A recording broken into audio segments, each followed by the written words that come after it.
Okay, good. Thank you all very much. Really interesting session, and thank you, Todd, for being so speedy. We do have about 10 minutes for questions, so I hope that you have some. I don't know if there's a microphone or anything, so I think just stick your hand up and shout. No? Everybody knows everything there is to know about innovation now? Okay, well I don't. So I have a question for you all, please. What would you each say is the single biggest barrier to innovation in your organisation?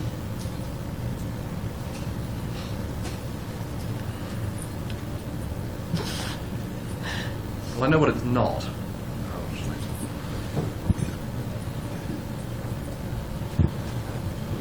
I think, you know, at a place like AMS, biggest barrier to innovation really is just making sure we identify the problem or an opportunity.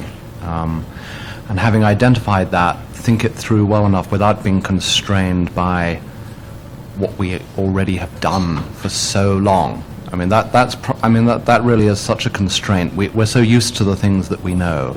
So I'm thinking, for instance, of our SciNet Math Reviews discovery database. There's so much there. There's so much we can do with it. And it's been a success for so long. So do we really need to tackle it now? Do we need to do something in the future? Should we reposition it?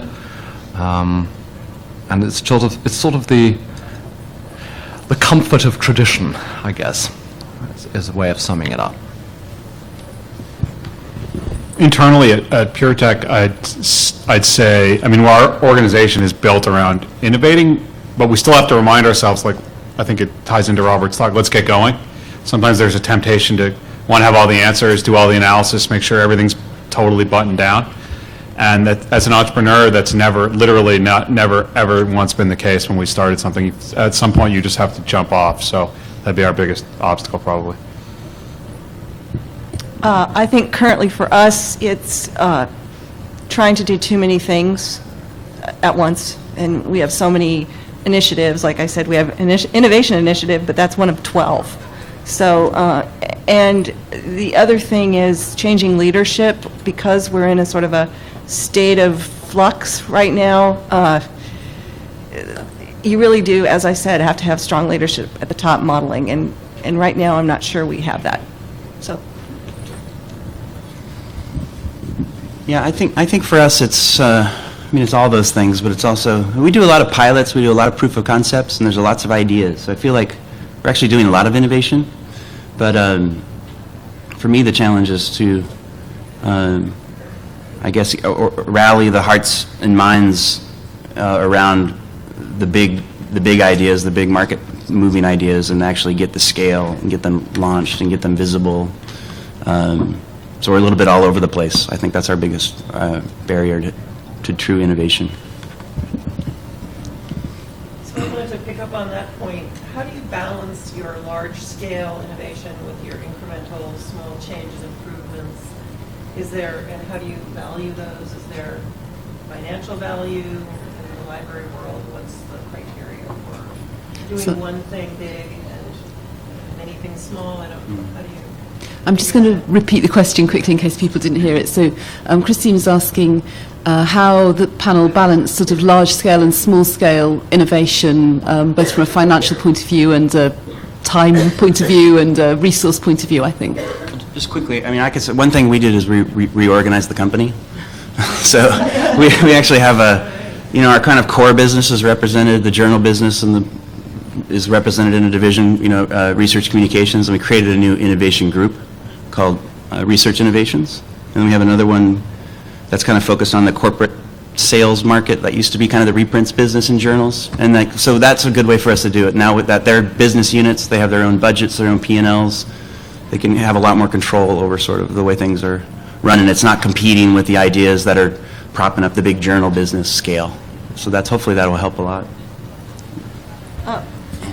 One of the things that we're committed to at least the Harvard Library Innovation Lab, where I am the director, is open source. So we come up with a lot of ideas, but we're not going to carry them through. Some of them we'll focus on, and some of them we won't. But if we put things up on GitHub, which is the open source place where developers, find ideas, we want people to take our ideas and go forward with them. So we'll make a decision on what's going to go up, what's going to stay.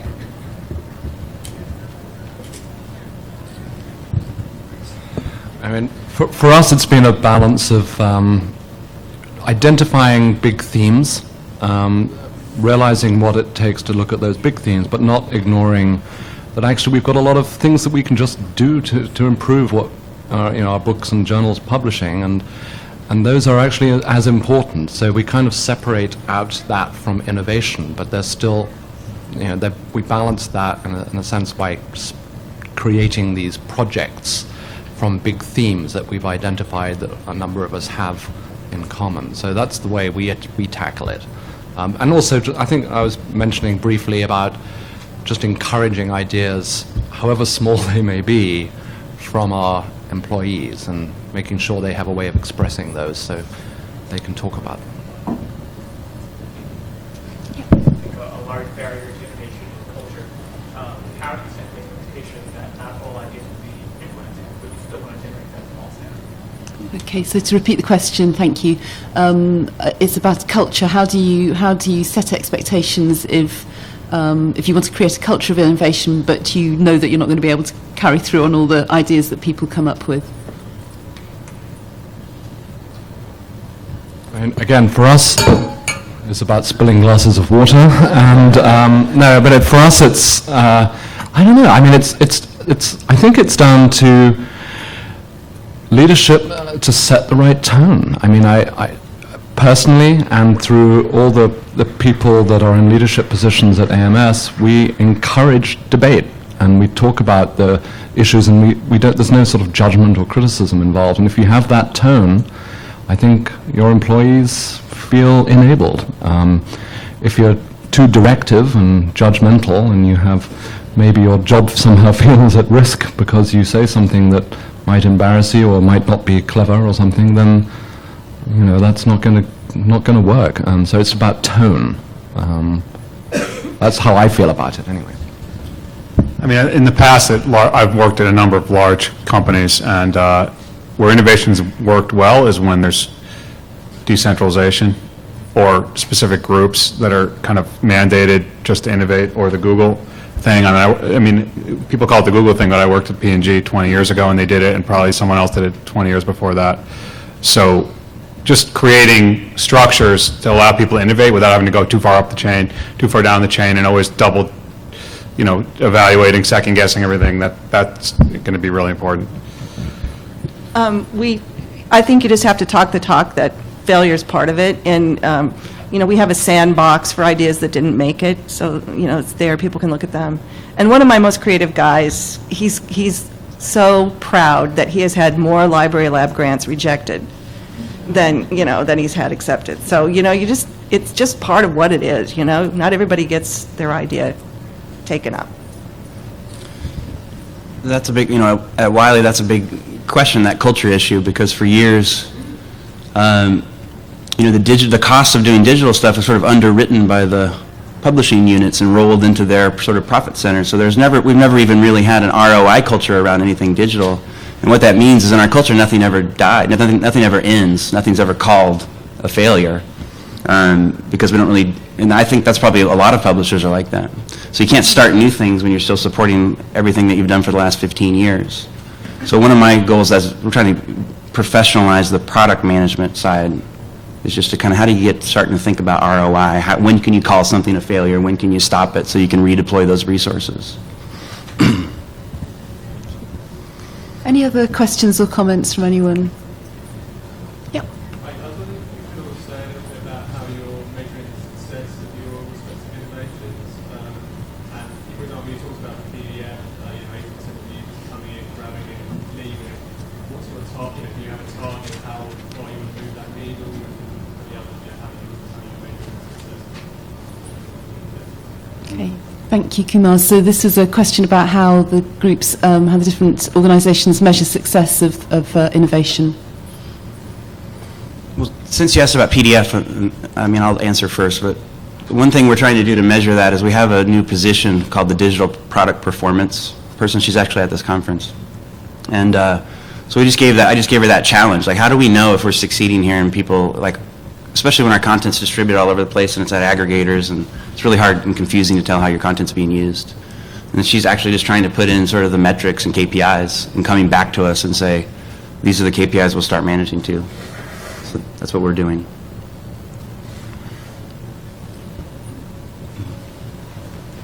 Well, just on the MathJax project, for instance, I mean, we've measured success through the interest that's been shown and sponsors that we've got in place, and the fact that actually it's a real need that's close to being solved, and so it's sort of engagement that is our metric. There's no one metric, like X plus Y equals Z. That's our metric, but it's a question of engagement.